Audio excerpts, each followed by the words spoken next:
I love my Nintendo Switch. I can play it on the TV or on the go, and I have so many games to choose from. I'm so happy Nintendo makes the best consoles.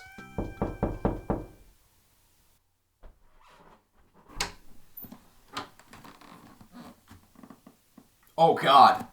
No! Nintendo is arguably the biggest and most popular gaming company of all time. They've had some of the greatest and most influential games ever across a plethora of different franchises. This all began in 1983 with the release of the Famicom in Japan, as Nintendo had begun their era of home consoles. This console brought the most iconic video game character ever, Mario, into our homes and changed the video game market forever. It also directly led to a movie that scarred me for life, so was it really that good? The NES was incredible, but Nintendo began to think of how they could improve their system. How could we make this even better? Genius.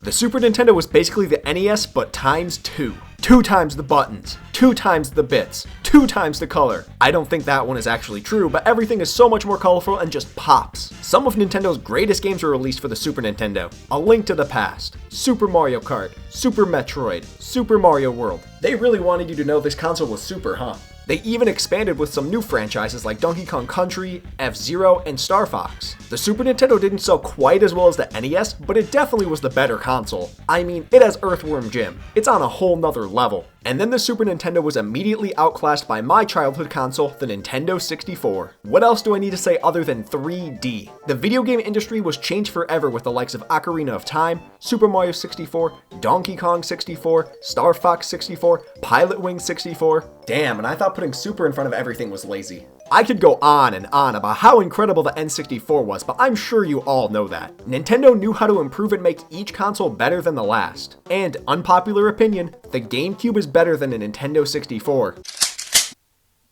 Hear me out. I know the system wasn't as revolutionary as the N64, and I know it didn't sell nearly as well, but this console has some of the most unique and fan-favorite games from their respective franchises. They took a step out of their comfort zone during this era, and it worked wonders. There were some strange titles, but the good definitely outweighed the bad. And the graphics took a huge leap in improvement in my opinion. No more rigid edges and everything was smoothed out. Holy shit, is that a perfect circle? Everything about the GameCube is better than the N64, even down to the controller. Best controller Nintendo has ever made, and one of the most satisfying to use. Tell me you didn't just wet your pants from hearing that. Oh yeah, and it gave us a little game called Super Smash Bros. Melee. You might have heard of it. Nintendo then decided that having a good controller wasn't important and based their entire next console around motion controls. The Wii was Nintendo's best-selling home console, and it's easy to see why. It was marketed towards casual gamers and was much more family and group-oriented than any console in the past. The games were more interactive than ever, and motion controls really added a new feel to playing a game. From pointing, to swinging, to basically just jacking off the Wii remote let you do everything. The system itself wasn't the most powerful, but the library of games is one of the best ever. After the success of the Wii, everyone was waiting to see what would come next. The Wii was quickly being outclassed by the Xbox 360 and PlayStation 3. Nintendo needed to move into HD and wanted to produce a console more aimed at core gamers. And what was their answer? Yep.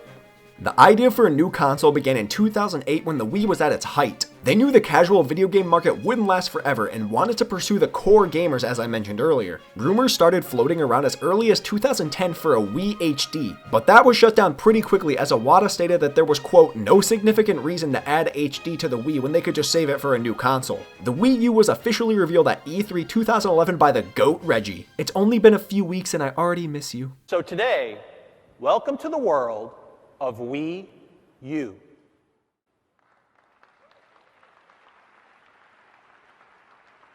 Two days after the Wii U was revealed, Nintendo stock dropped 10%, which is always a good sign. Questions and skepticism began over a year before the console was even released, which should have tipped us off about what was to come. And then finally, on November 18th, 2012, the Wii U was officially released. So before we start talking about the negatives of the Wii U, let's first look at the positive side.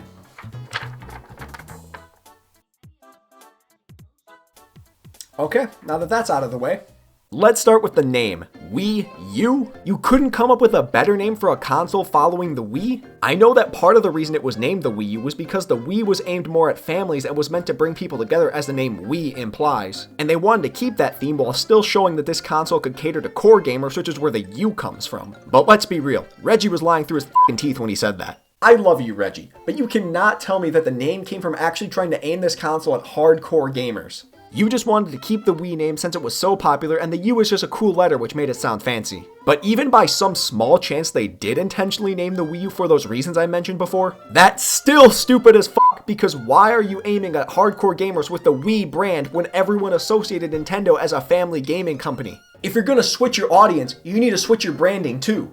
Oh, now I get it. Keeping Wii in the name was the first step to the failure of this console. It was just seen as an HD Wii to many people, and the average consumer might have even thought it was literally the exact same console. Having such a boring and similar name did not help this console. And having no system selling games also didn't fucking help. To get a console into consumers' homes, there needs to be a game to draw those fans in and convince them to buy the console. Think Super Mario Bros. Or Super Mario World. A lot of times these games come in the form of launch titles nowadays which really hype up the new console. Super Mario 64, Wii Sports. The GameCube didn't really have one, but Melee came out like 2 months after, and the GameCube didn't really sell that well to begin with, but whatever. And the Switch had 1-2 Switch. Fuck that game. The Switch had Breath of the Wild. So what did the Wii U have on launch day? A generic game based around Mii's and the same Mario game for the 4th time. Okay, I'll give you Nintendo Land as a bit more than just a generic game based around Mii's. It is a fun little game that I can see being bundled with the console as a nice addition like Wii Sports. It wasn't revolutionary or anything, but it had some solid game modes and was fun to play with friends, and it's not a bad game. Except they tried to market it as a big game and was priced at $60 when it should have been much less. It's been marked down to about $20 now, which is probably what it should have been around release date. But this game was not a system seller. And New Super Mario Bros. U? Why Nintendo? I've made a whole video about the new Super Mario Bros. Game, so I'm not going to dive into it here. But this is basically the same game for the 4th time and the 2nd time that year. New Super Mario Bros. 2 came out for the 3DS about 3.5 months before this game and was already dragging the series out. This is not the way you should ever launch a console.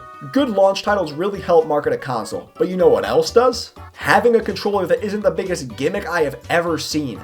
The Wii U gamepad. Oh, the Wii U gamepad. This was supposed to be the next big thing. It added a whole new aspect to gaming by allowing you to play on 2 screens at once, and we had never seen anything like it from Nintendo before. It's literally just a tablet with control sticks. Who at Nintendo thought this should be the main controller for our core gamer audience? Have you seen the PlayStation and Xbox controllers? Those things are phenomenally designed and just fit perfectly in your hands. This is like trying to play Super Mario Bros. With a brick. You've probably never done that because it's fucking impossible. Nintendo did give us the Wii U Pro controller, and I have nothing bad to say about it. This thing is incredible. It's too bad it was sold separately, so if you didn't want to use this abomination, you needed to pay an extra $60. Ugh. This gamepad triggers me, but we haven't even touched on why I really dislike it.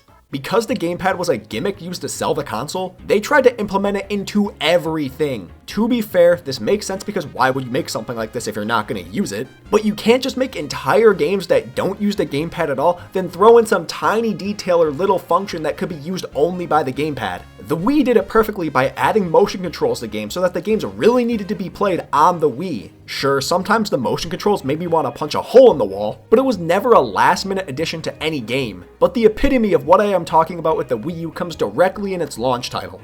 Boost mode? Who the fuck asked for this? This was added to allow a 5th player to play by adding platforms by tapping the gamepad. Why not just add a 5th playable character? This makes the game way too easy, and it was already easy as shit. A launch title should help show what makes the system unique from others. But this is just New Super Mario Bros. Wii in HD, and you can still play it with a Wii remote, but oh my god, it's so crazy because now you can touch a screen to make platforms appear. Holy shit, Nintendo, this was stupid.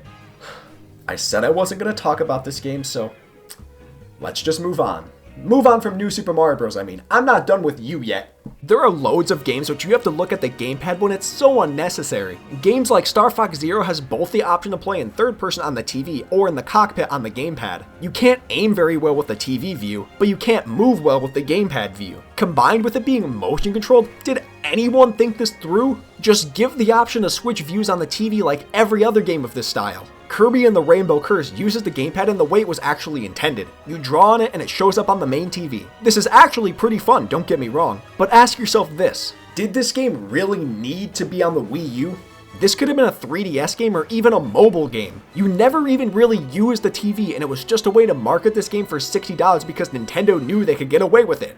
And they were right. And then Paper Mario Color Splash uses the gamepad well for drawing and keeping your cards in your hands literally. This definitely feels great and makes the immersion even better, but I'm just going to point out the cards could have literally just been on the screen. All the gamepad is really used for is just tracing things. I thought this was the whole idea behind the DS and the 3DS, having two screens, one of which being a touchscreen that games could take advantage of. The Wii U is literally just an HD DS that is wireless and sold for twice the amount of money. I honestly think that Nintendo saw how successful the Wii and the DS were and tried to combine them into one console. They eventually got it right, but not here. Now the gamepad is bad, yes, but there would be one thing that could save the system from destroying itself. If the Wii U had a good library of games, I am sure it would have been successful. Too bad there were only about 5 games max that were worth buying for this damn thing. Let's look at the bright side. Super Smash Bros., even though it has the worst name in the entire series, it's still Smash and is a fantastic game. Super Mario 3D World was the home console equivalent to 3D Land and it was so much fun. Splatoon was the best thing to come from the Wii U in my opinion and has become widely popular. I might have overestimated with 5. The rest of the good games were ported to the Switch or they're getting a sequel on the Switch, so there's no reason to play them on the Wii U. You can even add Splatoon and Smash to that list, with Splatoon 2 and Smash Ultimate outclassing their Wii U counterparts. The only game left worth buying a Wii U for is Super Mario 3D World, maybe Wind Waker and Twilight Princess HD, and maybe Paper Mario Color Splash, but I'm probably the only person that thinks that. Too many of the Wii U games were gimmicky or just some of the worst games in their respective series. Oh yeah, remember when Zombie U was supposed to sell the system to core gamers? That worked well. There were some great titles I haven't mentioned like Bayonetta 2 or Pikmin 3, but those are immediately forgotten by the likes of, oh god, fuck no. I'm just so happy they didn't ruin Metroid on the Wii U, and I will gladly wait 3 more years for a good Metroid Prime 4. I'm probably being a little harsh as there are some very quality titles, but the amount of subpar or straight up bad games really blocks out the positives. And now with all of that said, I will admit I don't actually hate the Wii U. It was just way too gimmicky and a pretty big disappointment. Also, the gamepad fucking sucks. But I really wish the Wii U was successful because I don't want Nintendo to fail at anything. Everything about the Wii U sounded good in theory, but the execution of it all is what led to its downfall. Aiming your console at core gamers isn't bad, but keeping the Wii name, which was marketed at families, didn't make much sense. Creating a gamepad made the console stand out, but they didn't really use the gamepad in any way that proved its significance. They did try some new things with games, but it didn't really work well. It's a shame that so much went wrong with the Wii U because there are some incredible games for the system, which is why they were ported to the Switch. Nintendo knew some of these games were good and deserved to be played by more people, which is why we got so many deluxe and definitive editions released in the past 2 years. It exposes people to this game that might have never had the chance because it was on a dead console. That being said, they shouldn't price the ported games at $60, but that's another story. Seriously though, Donkey Kong Tropical Freeze was initially priced at $50 for the Wii U, but when it was ported it was priced at $60 with the only new addition being Funky Mode. Nintendo literally just pretended it was a new game, and I'm sorry, as cool as Funky Kong is, he's not worth an extra $10. The Wii U had the potential to either continue down the path of the Wii and dominate the family gaming scene, or rival the core gamer powerhouses of Sony and Microsoft with a new HD console. But sadly, they ruined their chance at either by trying to follow both ideas at the same time, which led to them failing at both. The Wii U was definitely one of the darkest eras for Nintendo, at least in my lifetime. But they were lucky enough to have been such a successful console that they could take a big hit like this and still rebound. It looks like they've learned from their mistakes and they are moving forward with potentially the greatest Nintendo console of all time. We've come a long way from this to this.